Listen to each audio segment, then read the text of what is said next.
Hello and welcome to my new video. If you're new here, hi, I'm Lex, and today I want to show you how to make a very practical farm in Pokopia. If you want to take your farm from this, the basic starter farm area that they give you, to this, then hang around and I'll show you exactly how to do it.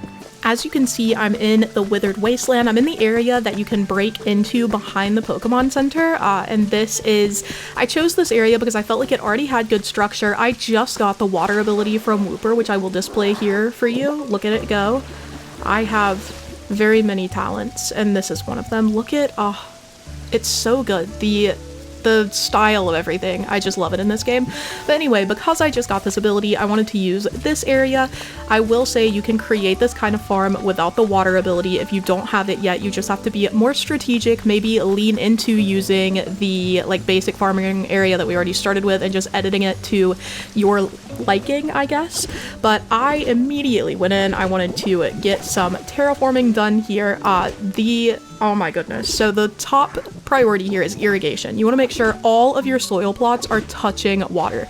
So that's what I'm going to do here. I'm just going to start breaking a bunch of blocks to create water. As I figure out what land I want to use, I go ahead and use the rototiller to till it so that it is ready for plant life. As you can see, I'm mapping out here where I want the water to go and where I want there to be land. I haven't quite, at this point, figured out the exact structure I'm going for, but I know that I want to have 2 rows on each side that have different plants in them and can all be automatically watered. So here I am just clearing it up for a second, making space. I decided that I had enough room to make the rows a little longer, and this does approach my cliff. You could always, like I said, you can do this wherever on your Pokopia land you want to do it. I just did it at the very edge of my land because I liked it here, and again, I thought it was nice having the already built-in rolling hillside. Once you've got your soil all tilled and good to go, you know what time it is. We've got to go steal some plants. This game is all about stealing, whether it's stealing from yourself or from Dream Islands or from other players. I'm just kidding, I haven't done that. But I had to go and steal some plants from my little starter, my starter farm, because why would I wait for more beans to grow when I had perfectly good beans already growing? And to be honest, my Pokemon are giving me hella beans. Okay, I have so many. I don't know if there is going to be a 4th crop, so I'm gonna go ahead and fill in this 4th section here with 4 of each of the crops we have now, and it'll just have some variety. And then if there is a 4th crop, I can clear out this block and add that other crop to it, and then I'll have space for all 4, you know? Otherwise, I'll just have a few extras and it'll add some visual dimension to the build. The next target of my thievery is, of course, the other auto farm they give you, which is the tomatoes in the Bleak Beach, I believe it's called. These tomatoes don't need to be here. Okay, I can have all my crops in one place. It'll be so nice. It'll be so convenient. So I'm just gonna move them for now. I'm sure these Pokemon will start giving me a lot of tomatoes too, and I'll fill this back in just so I have some here as well.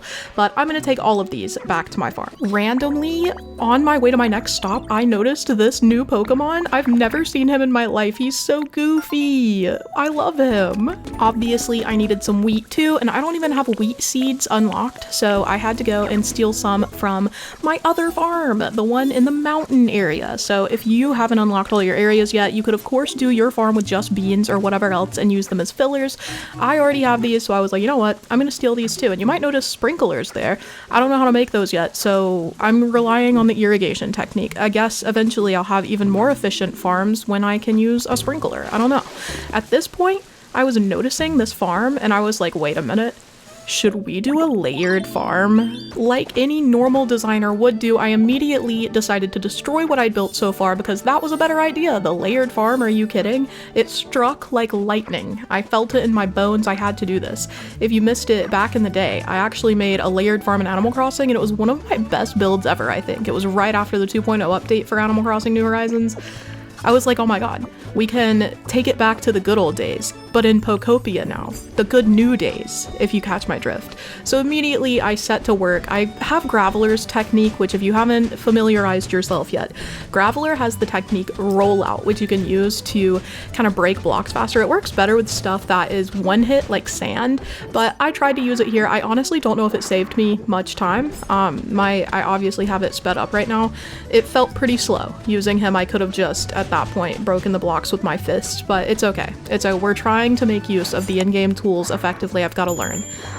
I set to work immediately getting rid of the 2 areas that I had built on this side. I decided they were going to go on a lower shelf. So the ones that you see there, those are going to be the top 2 farms, because it was just easier that way. It was easier to keep those 2 than to keep the others, and I think it'll look neat once the house behind them is built. I have not even started that yet, so don't expect it in this video, but I think that this will give me a lot more like aesthetic satisfaction. I don't know how to describe it.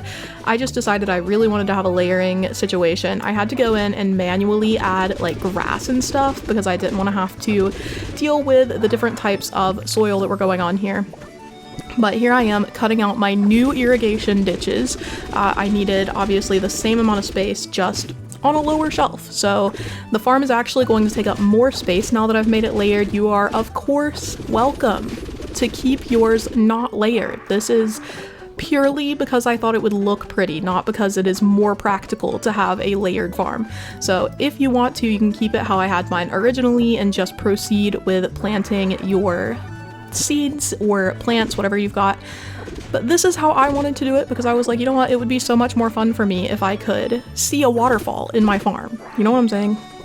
For the layering aspect, I do think you for sure are gonna need to have the like water ability that you get from Wooper to spit out water wherever you please, because otherwise there's no way I could have created these waterfalls. So that's something to note. Maybe attempt to build like this after you have these abilities, but if you have them, you're good to go. It was super easy. I honestly think the water terraforming is easier in Pokopia than it was in New Horizons, so this has been kind of a dream. I do think that it's the way the water and everything works is much more similar to Minecraft. So it's just it's faster to create it. Anyway, I realized that I had this random like rocky soil here. It took me forever to line up where I could hit all 4 at once. Please don't judge. It's for the efficiency, not the time efficiency. But yeah, so after I replaced it with actual soil in which I could plant plants, I did proceed and go ahead and do my rototilling again. This tool has come in handy so much, by the way, and if you didn't know, I'm sure you've picked up so far in the video, but you can in fact rototill a plant and then put it in your pockets. For a while, I didn't realize that you could put it away, that you could store it, so I would like dig up a plant and then walk it one at a time to wherever I wanted them to be, like with flowers and stuff. So that was a trial. You can just store all of them in your pockets or even in a chest if you want to put them away for a bit. So good to know if you didn't already, just something to keep in mind. The game does optimize a lot of stuff that you might not expect. Here I am laying out my wheat, so I'm putting the wheat on the very edge of the like miscellaneous aisle of plants, and then I'm gonna put the tomatoes in the middle. I like that I had a mix of finished tomatoes, like ripe ones and sprouts. I think it looks really cute, and I wish I had more wheat that was on its way to being done. Here is where the true genius of this farm comes in. I am putting in walkways over the water so that the whole farm is walkable and I can decorate the edges. So everything will be really easy to get to and I don't have to worry about, you know, not having watered crops because the walkways allow water to run underneath them, which is elite, by the way. So I set up these walkways and I'm just going to connect them with the bridge posts that look literally identical from the top, and then you'll be able to see the waterfall. I will leave that clear. But I think this is so neat. I noticed them doing the walkways on, what is the beach called? You know what I mean, Bleak Beach or whatever it is. I noticed them using the walkways and the grates, and I thought it would be so neat to just have a full like row of walkways. So this is, again, totally irrigated farm. It still works with the walkways and bridges included, and you'll be able to walk over it really easily. While I was doing this, I realized that I could have a growth Pokemon following me around, because your Pokemon that have the ability to grow will stimulate your plants and make them grow faster, so you get a lot out of it. Like, you're able to harvest plants a lot more frequently. So I decided to run and go get one. And it turns out I'm having a really lucky day because I got to town and there was a brand new Pokemon, and guess what their ability is? It's the grow ability. So I just had him follow me back to the farm and he's gonna be my new grow Pokemon. I thought that was really convenient. This is not a haha moment, but I actually forgot that I paused my recording, so you didn't get to see him stimulate the plants, but you can see they're growing better now. That's why they're all glimmering with golden sparkles, because he came in and he used his grow ability, and now they're all like, I don't know, fertilized. They're all growing faster and better than before. So thank you to this new Pokemon that I got for being ideally placed and just perfect for the time. I think that these little bridge pathways are going really well. I ran out of them here and had to make some more, and while I was doing that I realized there were other pieces that I really liked, like those little wall partition things, the little things that can go against the wall. So I did a lot of building, and we're gonna get on our decoration stuff soon. I promised you a practical farm, so obviously you need a way to easily walk from one level to the other. I included these stairs, so I just made a very simple staircase. I'm gonna add these wooden pathways that I had. These were all stolen from other areas, by the way. I have not built any of these bad boys. I realized after I started that I liked an alternating path, so I'll go back and fix it in a second. It was here. I realized that those looked really cute with like a cross-hatching pattern, so I go back and fix the ones by the stairs, and we proceed. This is like step one for beautifying the farm. It can't just be basic and really cute how it is. It has to be pretty. We have to bring in, you know, life, color, vibrance.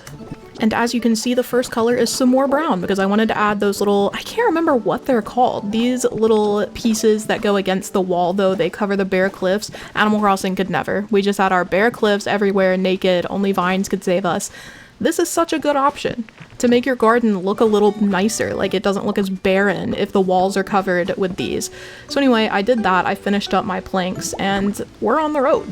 And the last step for creating your perfect, functional, practical farm is decorating. This is my personal favorite part. I love to decorate. I love just using bushes. I am a bush core girly. If there is a bush in the game, I will be using it predominantly as decoration. You know, it's going to be my main decor piece.